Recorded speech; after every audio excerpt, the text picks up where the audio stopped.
네, 안녕하세요. 여러분들의 인생이 활짝 피어나길 바라는 인생 피어스의 이승환입니다. 행동경제학 관련 내용과 피어스원 포트폴리오 주간 운영 성과 함께 살펴보는 영상으로 또 꾸며보겠습니다.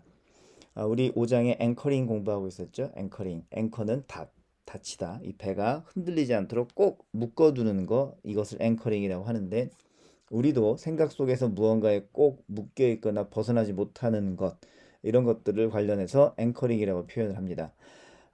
이 앵커링이라는 것은 죄송합니다. 생각하기 방식 일종인데요. 인류 최대의 제국을 만들었었던 징기스칸, 그가 헝가리 정복을 앞두고 사망을 했잖아요. 자, 그것과 관련된 다음에 두 문제에 대해서 한번 생각해 보시자고요. 이 사건이 서기 151년 앞에 생겼을까요? 후에 생겼을까요? 이게 첫 번째 질문이고요. 두 번째, 징기스칸은 그럼 언제 죽었을까요? 이렇게 되는 겁니다.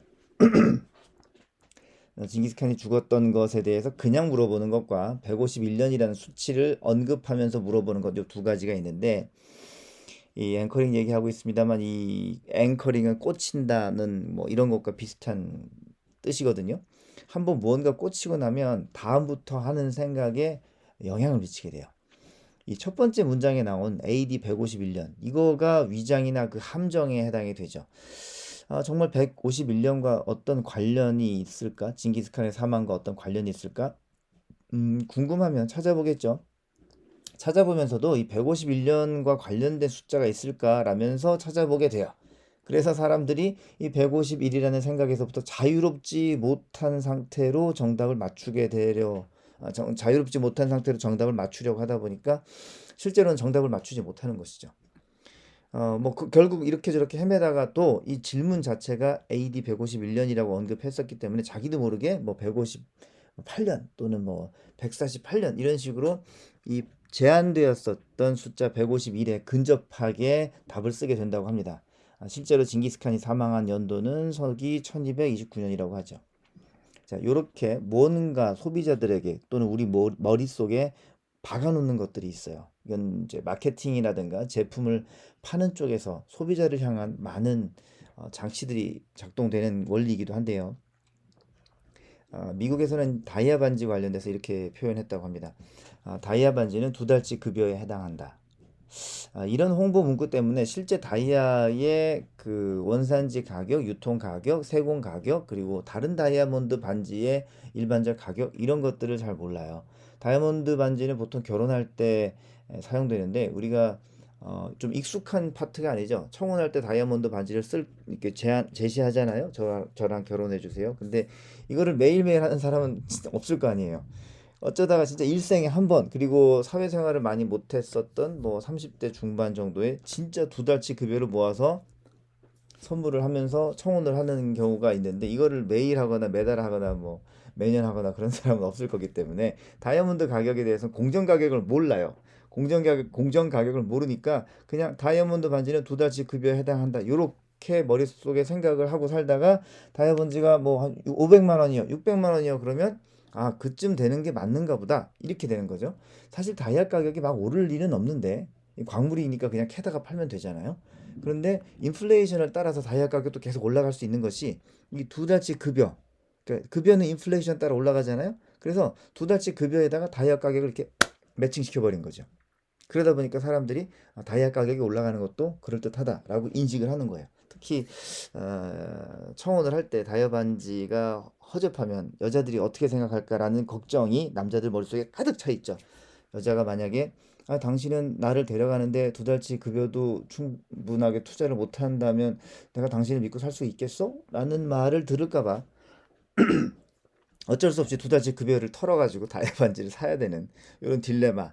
다이아 업계는 이걸 정확하게 캐치했다라는 것이 이 마케팅 쪽의 내용입니다. 이렇게 해당 분야의 전문 지식이 없을 경우에 대부분 사람들이 이 앵커링의 영향을 특히 많이 받게 되는데 사실 뭐 전문 지식이 없으면 당연히 확신이 없고 그렇기 때문에 앵커링에 많이 휘둘리게 되죠. 그래서 우리가 호갱이 되는 거 아니겠습니까? 근데 이 앵커링이 또 꼭 호갱이 되느냐? 뭐 그렇지는 않죠. 그렇더라도 우리가 놓치는 것들이 많이 있다는 내용을 이 책에서 언급하고 있는 상황이었기 때문에 조금 더 이야기를 이어가 본다면 철수가 아파트를 구입해야 되는 상황인데 여러모로 잘 맞는 좋은 집을 10억에 살 수 있는 제안을 받았다고 해요. 근데 비슷한 집을 친구가 9억 5천에 샀다는 걸 내가 분명히 기억하고 있는 거죠. 철수 입장에서는. 그래서 저 주인님 저 집주인님 잠깐만 기다려 주세요. 제가 조금만 더 알아볼게요 하고 요거 가격을 좀 아껴 보려고 이렇게 제한을 좀 미뤘어요. 왜냐하면 9억 5천이란 가격에 뭐가 생겼다? 앵커링이 생긴 거죠. 앵커링이 생겨버리는 바람에 철수는 집을 못 산 거죠. 사실 친구가 집을 샀을 때는 부동산 가격이 이상하게 그때가 저점이고 운이 좋아서 샀던 특별 가격이었음에도 불구하고 철수는 그 가격으로 내가 살 수 있을 거라고 생각을 하는 거예요. 그래서 2주간 기다리다가 2,500만 원 가격으로 주택을 구입할 수밖에 없었죠. 그러니까 여기 잘못 썼네요. 7,500만 원 오른 가격으로 제가 말씀을 7,500만 원 오른 가격으로 구매를 한 거죠. 우리 이런 거 많이 있죠. 뭐 삼성전자 주식 내가 그 값에 살 수 있을 것 같은데 비트코인 뭐 6만 불, 뭐 4만 불 예전에 비트코인 2만 불 갔었는데 2만 불에 살 수 있지 않을까 하면서 6만 불에 올라가는 것을 못 사고 계속 기다리다가 이익 볼 타이밍을 놓치기도 하고 그렇게 되는 것이죠. 이렇게 머릿속에 뭔가가 딱 꽂히게 된 게 앵커링입니다. 이러한 것들이 암시이기도 한데요. 다음 주에는 자기 암시 이런 것들의 어떤 역할을 우리가 긍정적으로 쓸 수 있는가 또 같이 한번 살펴보도록 하겠고요. 이어서 피어슨 포트폴리오 관련된 내용으로 진행하겠습니다. 지난 한 주간 환율이 1% 이상 떨어졌음에도 불구하고 가치가 증가했어요. 결산 일자는 10월 15일로 334일간 운용을 했습니다. 조만간 365일 만 1년이 될 것 같은데요.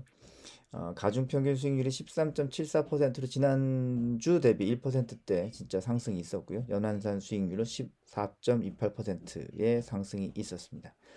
미국 경제 좀 잠깐 살펴보면요. 지난주는 코로나 델타 변이도 이제 좀 안정화되어 가지 않느냐라는 바이든 대통령의 이야기가 있었어요.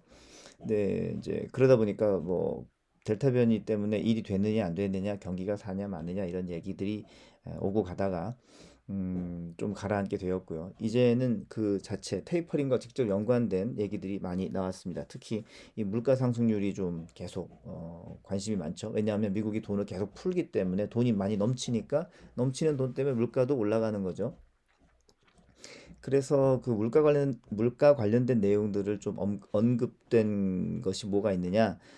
기저 효과. 그러니까 코로나 발생한 때는 경기가 워낙 뭐 놀랬기 때문에 그 경기 수치가 확 떨어져 있었는데 이제 복구가 되는 바람에 작년에 떨어졌던 거 대비 상승된 이런 기저 효과가 거의 사라졌음에도 이제는 뭐 만일년이 훨씬 넘었으니까요. 그래도 물가가 5%대 상승을 이어가고 있고 그다음에 뭐 운수나 관광, 뭐 여행, 뭐 이런 쪽은 안정세가 이제 잡혀가는데도 불구하고 이런 부분에 대해서도 5%의 물가 상승률을 유지하고 있다는 건 좀 문제라는 평가가 많습니다.